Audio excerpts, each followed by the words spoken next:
Shalom, Assalamualaikum warahmatullahi wabarakatuh. Salam sejahtera bagi kita semua. Om Swastiastu, Namo Buddhaya, salam kebajikan. Perkenalkan, saya Glory. Saat ini saya akan menyampaikan Learning Journal Agenda 2, Latsar CPNS 2025, Kementerian Agama. Agenda 2 membahas tentang core value ASN berakhlak. Ada 7.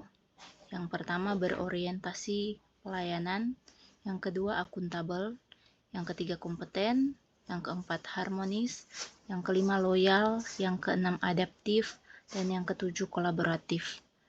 Core value yang pertama berorientasi pelayanan mencakup 3 hal, yaitu 1. Memahami dan memenuhi kebutuhan masyarakat, ramah, cekatan, solutif, dan dapat diandalkan, itu yang kedua.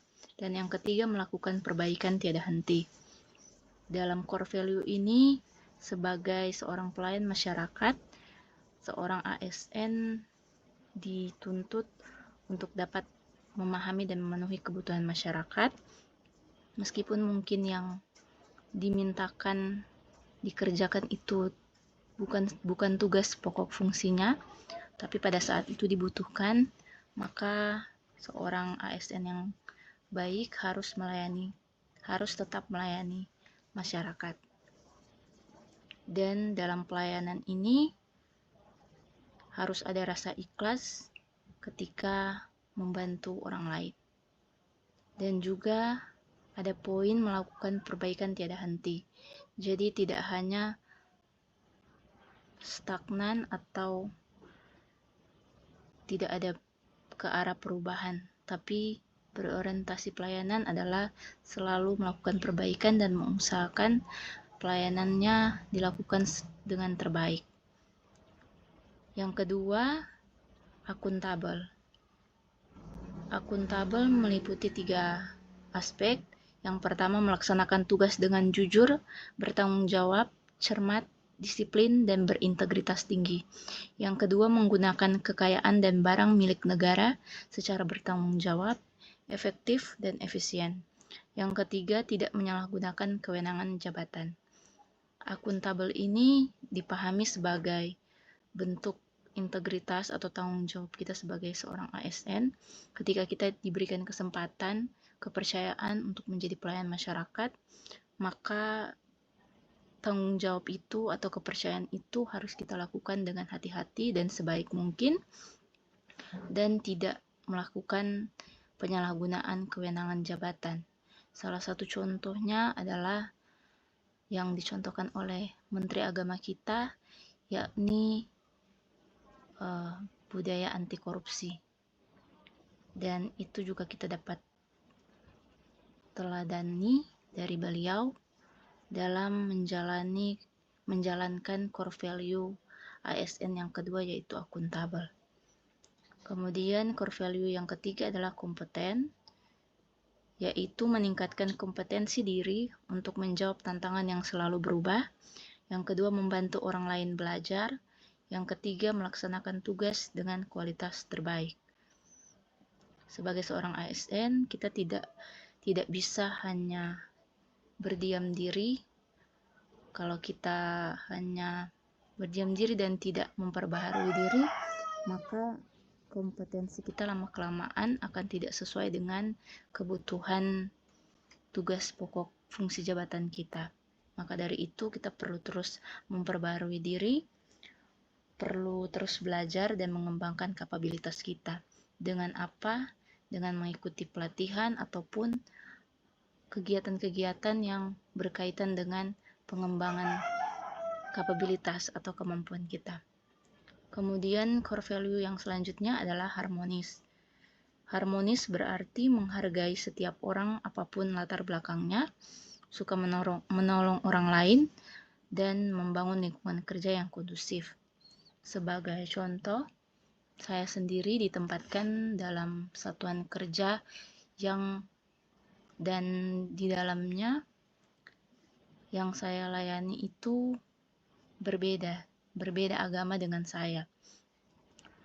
saya bekerja di Madrasah Sanawiyah Negeri 1 Bolang Jawa Timur dan saya beragama Kristen. Namun pada saat saya ditempatkan, para guru, kepala sekolah, dan semua yang terlibat di dalam yang menjadi warga sekolah sangat menerima saya dengan baik, dan saya pun dengan semangat itu berusaha juga beradaptasi, berusaha juga membangun lingkungan yang menghargai perbedaan, menghormati perbedaan satu sama lain. Dan ketika saya melayani siswa saya atau teman-teman pendidik yang ada di sekolah satker saya melakukannya dengan baik dan berlandaskan pada nilai harmonis ini sebagai core value seorang ASN. Kemudian core value ASN yang kelima yaitu loyal. Loyal berarti setia, yaitu memegang teguh ideologi Pancasila, Undang-Undang Dasar Negara Republik Indonesia tahun 1945, Negara Kesatuan Republik Indonesia, serta pemerintahan yang sah. Kemudian menjaga nama baik sesama ASN, pimpinan, instansi, dan negara. Yang ketiga, menjaga rahasia jabatan dan negara. Jadi loyal bukan berarti ketika atasan atau pimpinan kita mungkin keliru atau tidak sesuai dengan melakukan yang tidak sesuai dengan ideologi Pancasila, Undang-Undang Dasar, dan pemerintahan kita, maka kita pun ikut-ikutan. Tapi loyal di sini adalah loyal yang disertai dengan integritas atau nilai akuntabel di poin 2. Kemudian yang keenam, adaptif, yaitu cepat menyesuaikan diri menghadapi perubahan, terus berinovasi dan mengembangkan kreativitas, dan bertindak proaktif. Jadi sebagai seorang ASN, tidak hanya berdiam diri, tidak hanya tidak bisa melakukan perubahan, tapi harus selalu bisa menyesuaikan diri. Ketika dulu kuliah, kita hanya banyak belajar sedikit tentang bagaimana mengembangkan materi-materi itu dalam dunia kerja, tapi ketika sudah berada dalam dunia kerja, kita dituntut untuk dapat menyesuaikan diri dengan perubahan agar kita pun tidak tertinggal. Dan yang terakhir, kolaboratif, artinya memberi kesempatan kepada berbagai pihak untuk berkontribusi, terbuka dalam bekerja sama untuk menghasilkan nilai tambah, dan menggerakkan pemanfaatan berbagai sumber daya untuk tujuan bersama. Sebagai saya seorang guru BK, tentunya saya tidak bisa bekerja sendiri untuk melayani kebutuhan siswa, tapi saya perlu melakukan kolaborasi dengan guru-guru yang lain ataupun warga sekolah agar layanan bimbingan konseling saya boleh berjalan dengan baik. Dan kesimpulan di saat ini, sebagai calon ASN, 7 core value tersebut harus dipahami dan diaktualisasikan dalam tugas jabatan di satuan kerja dan instansi dalam kesadaran sebagai pelayan masyarakat. Demikian, terima kasih.